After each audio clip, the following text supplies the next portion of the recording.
In this class we are going to discuss about the deadweight loss कि deadweight loss होता क्या है। Deadweight loss means the loss of total economic surplus that happens when a market is not operating at its most efficient level, usually because of some market distortions like taxes or subsidies, price controls, price ceilings और price floors। Last class में हमने discuss किया था कि जो market है वो efficient level पे तब होता है जब डिमांड इंटरसेक्ट करता है सप्लाई को।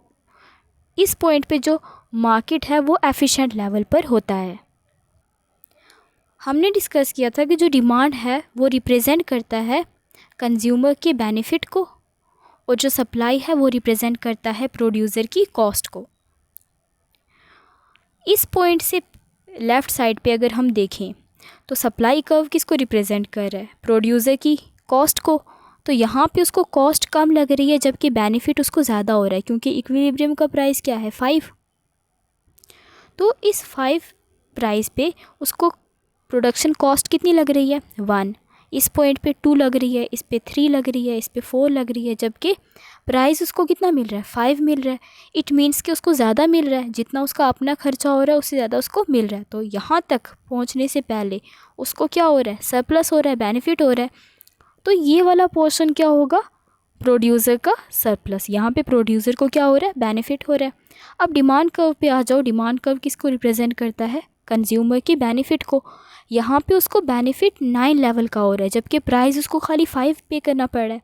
यहाँ पे उसको बेनिफिट 8 का हो रहा है जबकि प्राइस उसको खाली 5 पे करना पड़ रहा है। तो इस पॉइंट पे पहुँचने तक उसका जो बेनिफिट है वो ग्रेटर है किससे, प्राइस पे। तो इसका मतलब यहाँ पे कंज्यूमर को भी क्या हो रहा है, बेनिफिट हो रहा है। तो ये वाला जो पोर्शन है वो किसको रिप्रेजेंट कर रहा है, कंज्यूमर के सरप्लस को। तो टोटल हम अगर बात करें, कंज्यूमर का सरप्लस प्लस प्रोड्यूसर का surplus equals to total economic surplus. अब हम बात करें डेड वेट लॉस की। तो डेड वेट लॉस में क्या होता है, डेड वेट लॉस कुछ नहीं होता बल्कि सिंपली होता है इस टोटल सरप्लस का लॉस। जब हम मार्केट को ये वाला पॉइंट अचीव करने ही नहीं देते तब हमारा क्या हो जाता है, ये जो सरप्लस है इसका लॉस हो जाता है। फॉर एग्ज़ाम्पल अगर मैं इस वाले पॉइंट को यहाँ पे शिफ्ट कर दूँ तो इतना लॉस हो जाएगा। तो ये क्या कहलाएगा, हमारा dead weight loss. Dead weight loss के बहुत सारे काजेज़ होते हैं लेकिन हम इस वीडियो में, क्योंकि ये एक इंट्रोडक्टरी वीडियो है, इसमें हम सिर्फ 2 काजेज़ के बारे में पढ़ेंगे जो कि टैक्सेस और सब्सिडीज़ हैं और प्राइस कंट्रोल। हमें पता है कि प्राइस को डिमांड और सप्लाई कंट्रोल करते हैं। जहाँ पे डिमांड इंटरसेक्ट होता है सप्लाई से वहाँ पे हमारा प्राइस सेट हो जाता है। लेकिन कभी कभी ऐसा होता है कि गवर्नमेंट इंटरफेयर करके प्राइस को इक्विलिब्रियम लेवल से हाई कर देती है या फिर इक्विलिब्रियम लेवल से डाउन कर देती है। जब गवर्नमेंट क्या करती है कि इक्विलिब्रियम लेवल के प्राइस से प्राइस को कम कर देती है तो वो हम क्या कहते हैं, इसको प्राइस सीलिंग। प्राइस सीलिंग इसलिए कि इससे ज़्यादा प्राइस नहीं जा सकता।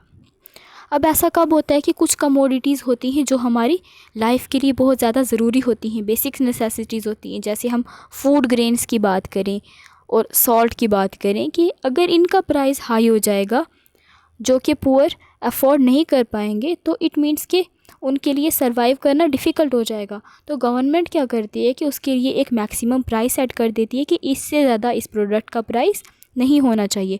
तो उसको हम कहते हैं प्राइस सीलिंग और यूजुअली ये इक्विलिब्रियम लेवल से डाउन होता है। अब देखो, पहले हमारा प्राइस इतना था, यहाँ पे ये वाला पोर्शन हमारा था कंज्यूमर सरप्लस और ये वाला पोर्शन था हमारा प्रोड्यूसर का सरप्लस। अब जब गवर्नमेंट ने प्राइस सीलिंग सेट किया कि इक्विलिब्रियम लेवल से डाउन प्राइस को सेट किया तो यहाँ पे हमारी जो सप्लाई थी वो इतनी थी क्योंकि इस कम प्राइस पे, इतने कम प्राइस पे जो सप्लायर थे वो ज़्यादा सप्लाई नहीं करना चाहते थे और जो डिमांड थी वो ज़्यादा थी। डिमांड एक्सेस हो गई किसके कंपैरिजन में, सप्लाई के कंपैरिजन में। लेकिन ख़रीद तो हम उतना ही पाएंगे ना जितना हमें कोई सप्लाई करेगा, उससे ज़्यादा तो हम नहीं ख़रीद सकते। अब जितना सप्लायर देगा उतना ही जो कंज्यूमर है वो ख़रीदेगा। तो वो यहाँ पे इतना देने पर रेडी है क्योंकि सप्लाई का प्राइस को कहाँ इंटरसेक्ट कर रही है, यहाँ पे। तो इस प्राइस पे जो कंज्यूमर है वो 200 यूनिट देने के लिए, प्रोड्यूसर जो है वो 200 यूनिट्स देने के लिए रेडी है, जबकि जो कंज्यूमर है वो 400 यूनिट कंज्यूम करने के लिए तैयार है। अब जो वो देगा हम बस उतना ही ले सकते हैं। इट मीन्स कि हम डिमांड हमारी बस इतनी होगी, इतना ही हम फुलफ़िल कर पाएंगे।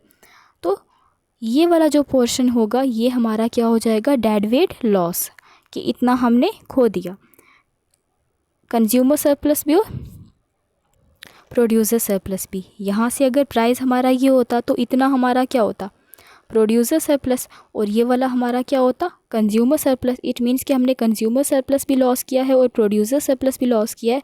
तो हम कहते हैं इसको टोटल इकोनॉमिक सरप्लस का लॉस, जिसकी दूसरी टर्म क्या है, डेड वेट लॉस।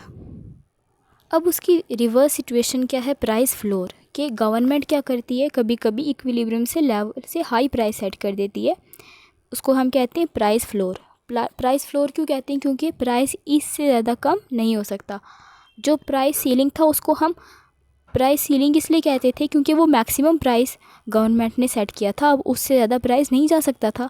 अब ये मिनिमम प्राइस है गवर्नमेंट ने जो सेट किया है कि इससे कम प्राइस नहीं गिर सकता। ऐसा किस केस में होता है, कुछ फार्मर्स होते हैं, आपको पता हो कि जो लोग हैं वो फार्मर से क्या करते हैं, चीज़ें बहुत ज़्यादा सस्ते में ख़रीद लेते हैं, उनको एक्सप्लॉइट करते हैं। तो गवर्नमेंट उनकी प्रोडक्शन के लिए, उनको प्रोटेक्ट करने के लिए एक मिनिमम प्राइस सेट कर देता है कि इससे ज़्यादा कम प्राइस इस चीज़ का नहीं हो सकता।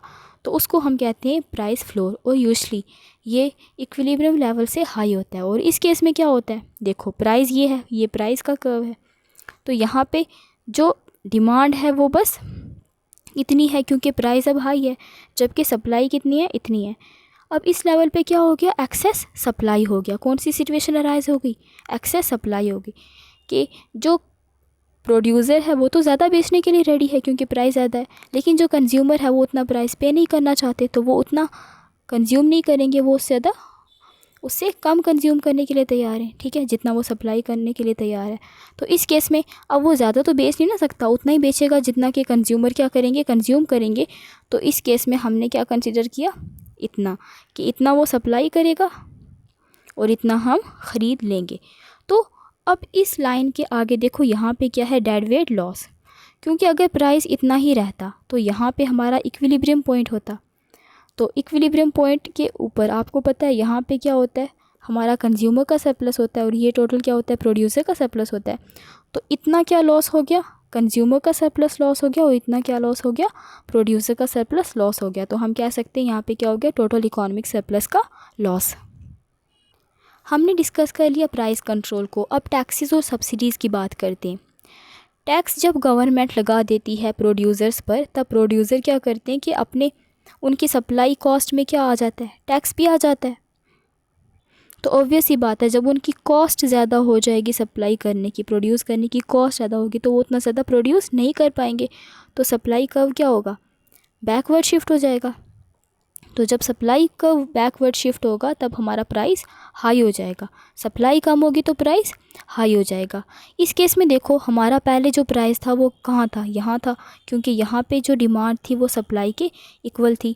अब टैक्स लगाने के बाद हमारा सप्लाई कर्व बैकवर्ड शिफ्ट हो गया। तो यहाँ पे इतना क्या था हमारा पहला कंज्यूमर का सरप्लस, और इतना क्या था, प्रोड्यूसर का सरप्लस। लेकिन अब जब ये बैकवर्ड शिफ्ट हो गया है तो उस प्राइस पे वो कितना सप्लाई कर रहा है, बस इतना सप्लाई कर रहा है। तो यहाँ पे कंज्यूमर्स की क्वांटिटी डिमांडेड भी बैकवर्ड शिफ्ट हो गई है क्योंकि प्राइस हाई हो गया। तो इस लेवल पे देखो हमारा नया इक्विलिब्रियम पॉइंट यहाँ पे सेट हो गया। तो यहाँ पे अब हमारा ये जो ट्रायंगल है पहले वाले के कंपैरिजन में, तो ये क्या है, हमारा टोटल इकोनॉमिक सरप्लस का लॉस। अब देखो ये वाला पोर्शन क्या है, हमारा कंज्यूमर का सरप्लस, उसका लॉस, और ये वाला पोर्शन क्या है, प्रोड्यूसर के सरप्लस का लॉस। तो हम कह सकते हैं ये क्या है, टोटल इकोनॉमिक सरप्लस का लॉस। तो हम इसको क्या कहेंगे, डेड वेट लॉस। नेक्स्ट है हमारे पास सब्सिडीज़ का केस। सब्सिडी क्या होता है, जब गवर्नमेंट क्या करती है कि प्रोड्यूसर्स को सब्सिडी प्रोवाइड करती है, उनकी हेल्प करती है, जिससे क्या होता है कि वो ज़्यादा से ज़्यादा सप्लाई करते हैं क्योंकि उनकी कॉस्ट कम लग रही है। तो उसकी वजह से उनका supply curve right word shift हो जाता है। सप्लाई के राइट वर्ड शिफ्ट होने से क्या होता है, हमारा प्राइस कम हो जाता है। कंसिडर अगेन बहुत सारे स्टूडेंट्स इसमें बहुत कंफ्यूज हो जाते हैं, क्योंकि उनको ऐसा लगता है कि जब सब्सिडी मिल रही फिर भी डेड वेट लॉस क्यों हो रहा है। देखो, सब्सिडी का मतलब क्या होता है कि जो प्रोड्यूसर है उसको ज़्यादा मिल रहा है, उसको ज़्यादा प्राइस मिल रहा है, और जो कंज्यूमर है उसको कम पे करना पड़ रहा है। अब ये पे कौन कर रहा है? कंज्यूमर के बिहाफ पे गवर्नमेंट पे कर रही है। कौन पे कर रहा है? गवर्नमेंट पे कर रही है। जब सप्लाई कर्व शिफ्ट हो गया राइट वर्ड, अब यहाँ पे जो प्रोड्यूसर रिसीव कर रहा है वो पॉइंट ये है, और जो कंज्यूमर पे कर रहा है वो पॉइंट ये है। अब इन दोनों के दरमियान का जो डिफरेंस है उसको हम कहेंगे डेड वेट लॉस। तो ये वाला जो पोर्शन है, ये ट्रायंगल जिसमें क्वेश्चन मार्क है, ये किस में आ जाता है? डेड वेट लॉस में। क्योंकि होता क्या है कि जो कंज्यूमर पे कर रहा है वो उसके इक्वल नहीं होता जो प्रोड्यूसर रिसीव कर रहा है। अब जो गवर्नमेंट पे करती है उसका उतना ज़्यादा गेन नहीं हो रहा होता जितनी ज़्यादा उसको कॉस्ट गवर्नमेंट को पे करनी पड़ती है। तो इसीलिए हम कहते हैं इसको क्या? Dead weight loss. तो फिर से एक बार, डिफरेंस उसके बीच में जो प्रोड्यूसर रिसीव कर रहा है और जो कंज्यूमर पे कर रहा है। यहाँ पे डिमांड कर्व इसको इंटरसेक्ट कर रही है न्यू सप्लाई कर्व को, तो मतलब कि जो कंज्यूमर है वो इतना पे कर रहा है। अब गवर्नमेंट ने कितनी सब्सिडी प्रोवाइड की है? इतनी सब्सिडी गवर्नमेंट ने प्रोवाइड किया, तो मतलब प्रोड्यूसर ये रिसीव कर रहा है। तो इस पॉइंट के और इस पॉइंट के दरमियान जो डिफरेंस होगा उसको हम क्या कहेंगे? Dead weight loss.